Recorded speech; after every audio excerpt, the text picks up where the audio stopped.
Drvo je oduvek bilo izuzetno cenjen materijal. Pruža velike mogućnosti za primjenu, ali istovremeno zahteva veštinu prepoznavanja osobina, odgovarajuću pripremu, stručnu obradu i zaštitu. Ukrotiti i uobličiti plemenitost i teksturu drveta, igru boja, svetlosti i senki i pustiti ih da pričaju priču umjesto nas, dar je onih kojima su znane tajne starih umetničkih zanata. To su oni koje jednostavno zovemo ljudi zlatnih ruku. To može samo ljudska ruka.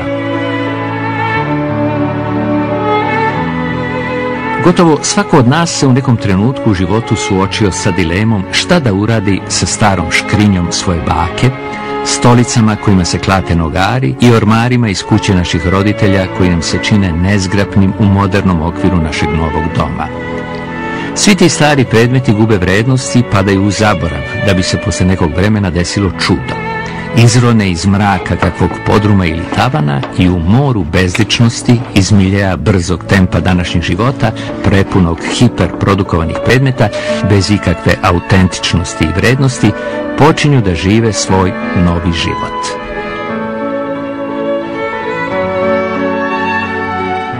Svaki komad namještaja je u lošem stanju donešen, uglavnom. Malo koji je dobar bio, prosto što ljudi kad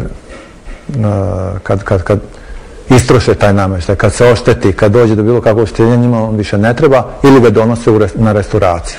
U ovom slučaju ja sam to nabavljao za sebe, pošto sam ljubitelj i znači donešeni su i slomljeni i bez furnira, velika oštećenja koja treba sanirati, to radim.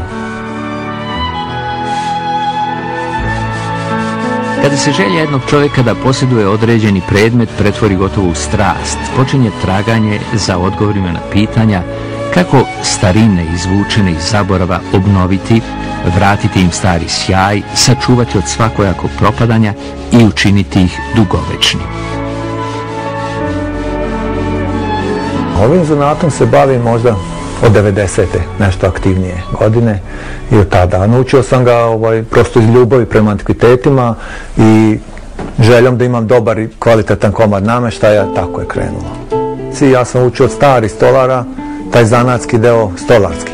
Samu restauraciju je bio jedan stolar koji me nešto podučio, ja sam od njega koliko sam naučio, a posle sve iz prakse i literature. Pravi znalci prepoznaju lepotu starih odbačenih delova namještaja na vreme, kada se oni još nisu probudili iz zaborava. Čak i onda kada se mnogima od nas čini da su zauvek izgubili i upotrebnu i estetsku vrednost, kada samo još razmišljamo o tome kako da ih se otarasimo, oni dobri poznavaoci starih zanata, ljudi veštih ruku, prionuće na posao.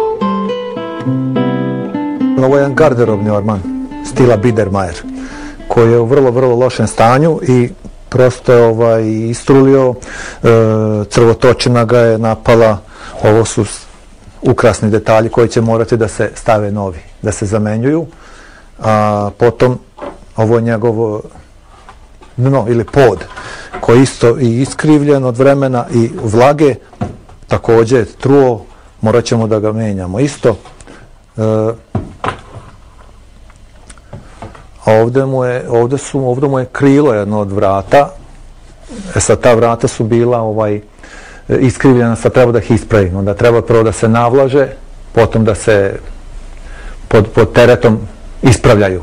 Treba da prođe možda nedelju, 2 dana od ta vlaga da bi se osušila i onda da se ove furnirani delovi menjaju sa novim furnirom. Restauracija je prava umetnost i zato iziskuje oštro oko, istančan osjećaj za prostor, dobro poznavanje svih tajnih drveta, starih zanata i nekada korišćenih materijala, ali i veštu ruku, smisao za estetiku kao i talenat za crtanje, kako bi se rekonstruisao svaki detalj. To treba mnogo. Mnogo ljubavi prema tome, mnogo strpljenja. Jer ovo je taka vrsta posla da ne može da se na brzinu uradi, ali to ono što u mene usrećuje u ovome poslu, sam taj rad toga, restauracije, te konzervacije toga, znači to ne treba očekivati da bude nagrađeno novcem, nikako. nego sam kad je gotov komad, onda vidimo u stvari svu sreću i svu tu nagradu koja je kad uspem nešto da uradim kako treba. Potrebno je znati stilove da ih ne bi brkali ili pomešali od samoga, znači materijala kog se radi, koji stilovi, opet koji furnir se koristi pri kojim stilima, koja intarzija, koji detalji idu u taj furnir. Znači da prosto bitno je da mi ne dodajemo ništa naše neke kreacije jer onda ćemo pogrešiti, nego mora biti sve autentično. Od samog lepka, ekseri se ne koriste, nego drveni klinovi gdje je potrebno, zatim boje se koriste autentične i ti završni slojevi isto moraju biti u ovom slučaju ne lakovi, nego šerlakova politura. Istina, malo kome je dato da ima i uživa u skupocenim primjercima antikvarnog namještaja. Možda je najbolju definiciju te posebnosti davnih dana dao Louis XIV, čuveni kralj sunce, imenujući André Charles Boléa 1672. godine Versajskim kraljevskim stolarom, rekavši da ne postoji ništa što ukazuje jasnije na veličanstvenost velikih vladara do njihove vrhunske palate i njihovog dragocenog namještaja. Naravno, pitaćemo se šta ih osim dobrog porekla i skupocenog materijala čini tako posebnim. Svakako takvoj dragocenosti doprinosila je i intarzija. Intarzija ili marketerija za mnoge ljude danas je tek slabo znan pojam u kom je sadržana jedna raskošno bogata istorija veštine manufakturne dekorativne stolarije. Ona je nerazdvojna sa furnirom koji se proizvodi više od 3000 godina. Znači, komadi namještaja obloženi furnirom pronalaze se još u Starom Egiptu, Grčkoj, Rimu, ali zaista pravi procvat intarzija doživljava, znači u periodu od 16. do 18. veka, naročito u 17. veku. Reč intarzija svoje daleko poreklo nosi od arapske reči tarsio i označava umetanje ili uleganje. Definicija intarzije je jednostavna. To je umetničko ukrašavanje predmeta od drveta, umetanjem parčića od druge vrste drveta, ali i drugih materijala u raznim bojama, tako da budu u istoj ravni sa podlogom. Najčešće korišćen materijal je furnir, tanak drveni list, različit po nijansama i teksturi, nastao složenom tehnološkom obradom najkvalitetnijih probranih drvenih trupaca, lišćara i četinara.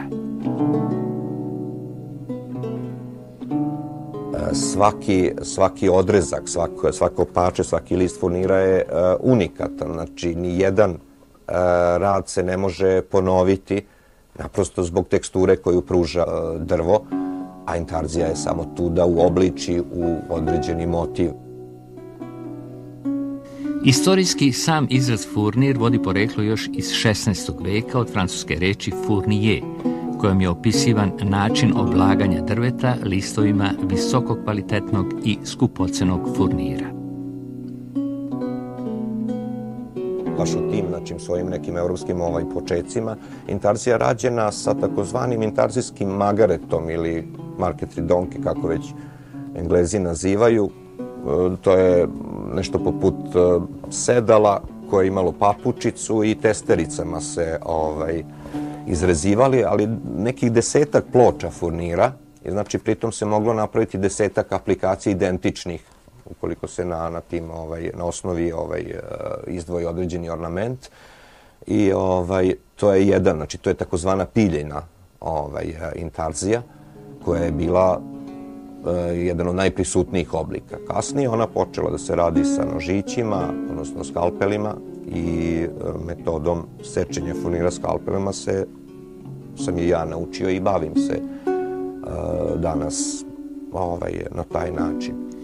Iako je intarzija na evropskom tlu imala znatna dostignuća u kasnoj gotici i ranoj renesansi kao slikovna intarzija sa floralnim i figuralnim ornamentom, na prvenstveno sakralnom italijanskom namještaju, ono što je intarzija narednih vekova bila, može se nazreti u jednoj ljupkoj, današnjem oku neobičnoj španskoj škrinjici za čuvanje dokumenata i dragocenosti. Poreklo intarziranja je nerazdvojeno, znači, sa komadima namještaja, odnosno sa tim kabinetskim ormarićima koji potiču iz Katalonije, negde iz 15. veka, koji su doduše imali onako neki mavarski uticaj, onaj figuralni, geometrijski u sebi, i te škrinjice su se zvale Vargueno. Iz funkcionalnosti i jednostavnosti španske Vargueno škrinje nastaje procvat intarzije koji traje od 16. do 18. veka sa apsolutnom dominacijom u 17. veku.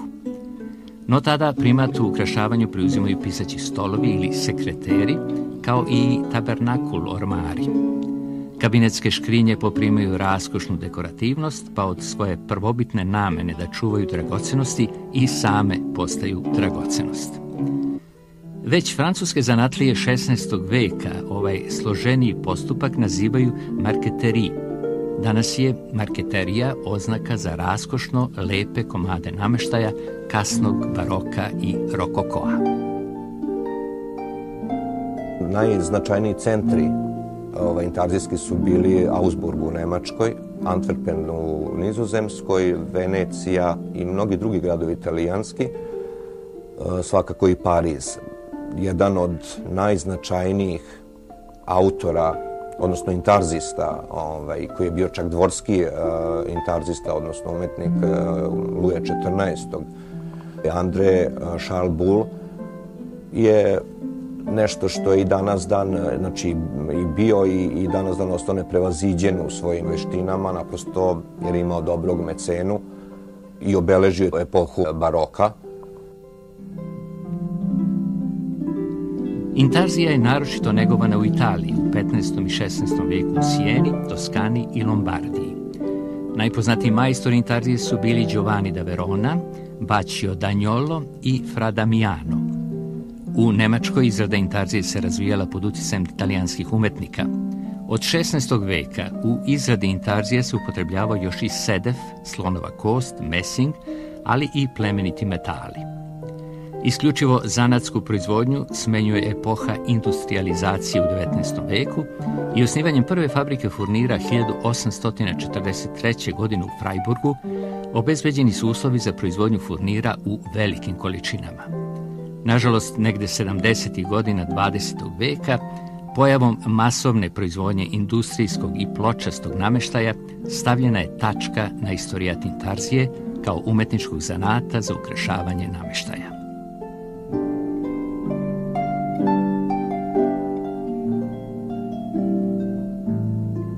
XX. Vek kao mešavina svega i svačega poprima drugačije oblike. Intarzija naprosto počinje da biva potiskivana u taj svet antikvaristike, nije toliko primenjivana da bi današnji autori, znači, koji rade od Rusije do Amerike, znači preko Italije, Francuske, Nemačke, pokušavaju danas dan da intarziju inkorporiraju u enterijer, ali savremeni enterijer.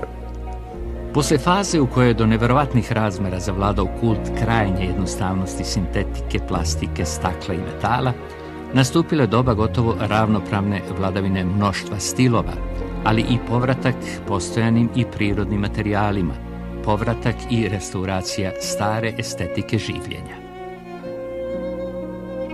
Upravo to sam nešto malo imao, nekakvih angažmana, znači pri restauriranju antikvarnog nameštaja, ako su neki novi motivi rade, to je upravo na parketu, ili, kao što sam radio razne motive poput slika.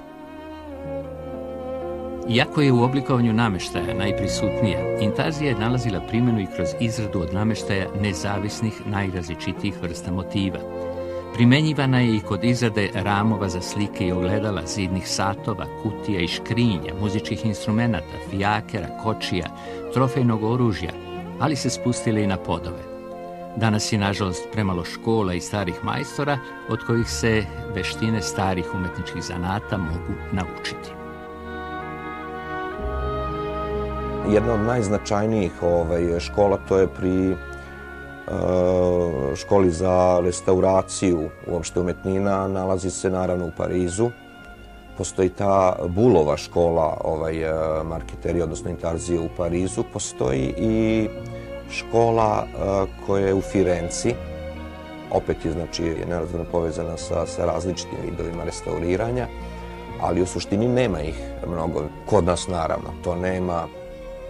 Na prostorima Balkana ova tehnika nije bila naročito razvijena, a svoju prisutnost pretežno u Vojvodini, Dalmaciji, kontinentalnoj Hrvatskoj i Sloveniji duguje ukusu nekadašnjeg građanstva kao i trgovačkim kanalima nameštajem iz francuskih, italijanskih i nemačkih centara preko Češke, Austrije i Mađarske.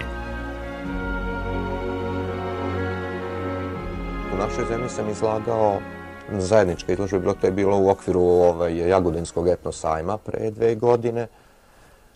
Prošle godine sam imao svoju samostalnu izložbu u Karlovačkoj gimnaziji. Prošle godine sam imao jedan lep zapažen rezultat na distributer i proizvođač furnira američki iz Newporta je objavio konkurs za što lepše isticanje lepote furnira i dobio sam počasnu nagradu.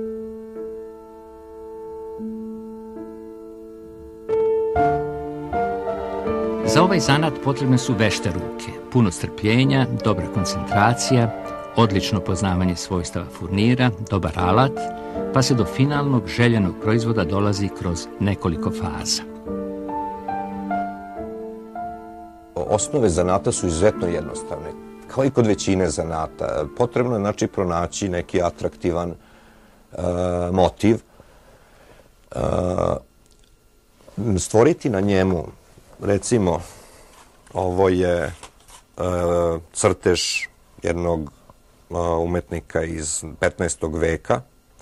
Potrebno je taj crtež pretvoriti u površine, jer ja površine moram izrezati da bi detalj po detalj stvorio celu kompoziciju. Kada se crtež obradi, on se uveliča na potrebnu veličinu, sa osnovnog crteža prenosi na paus papir. Sa paus papira indigom se prenosi na radnu površinu furnira, koji je obično neki mekši, nekvalitetniji furnir, gde se dobijaju znači osnovne konture. Kada se ceo crtež sa paus papira prenese znači na radni furnir, onda se pristupa isecanju detalj po detalj dok se ne oformi cela slika. Samo mašta ograničava kreativnost u izradi intarzije. Tajne samog zanata i postupka intarziranja sa raskošnim mogućnostima koje pruža furnir gotovo da i ne postoje. Otkrivaju se same u doslednom i strpljivom radu.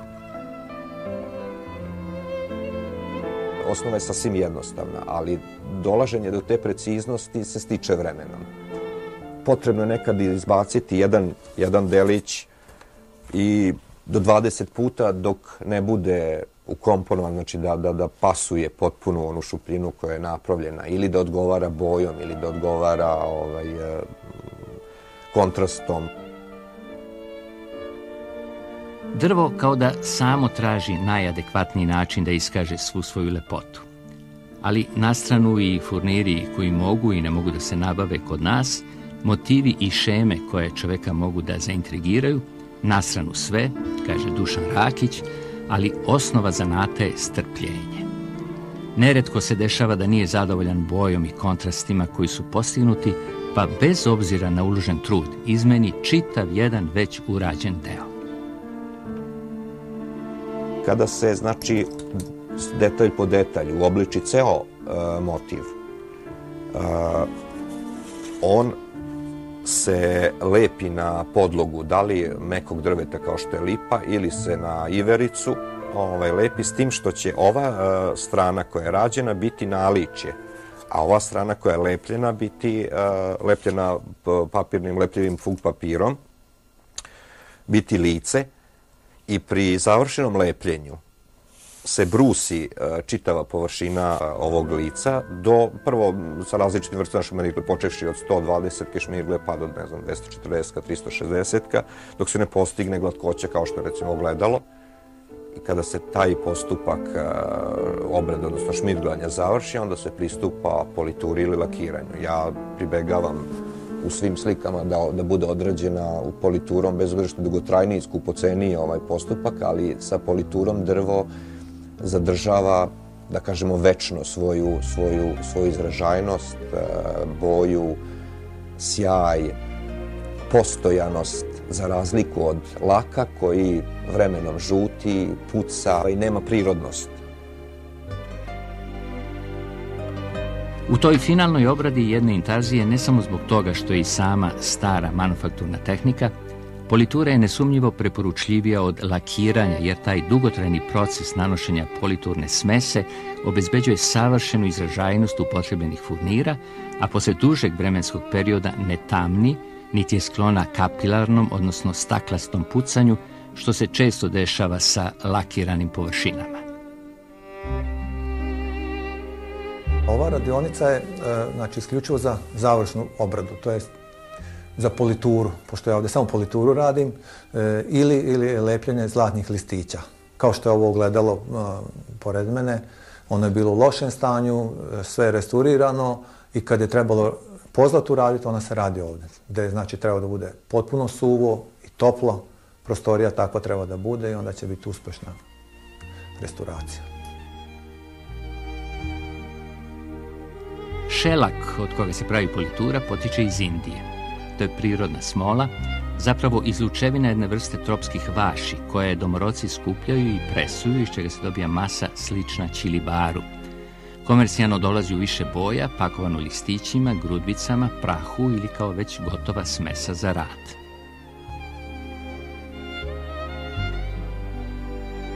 Ovaj šelak koji koristim nabavljam iz inostranstva, prosto što tamo uglavnom ih ima originalnih, jer i kod njih već pravi neke veštačke, neke imitacije hemijske koje je dobra i ta politura, ali ona se taloži, stvara se talog na dnu flaše koji nije dobar. Ovo je bolji.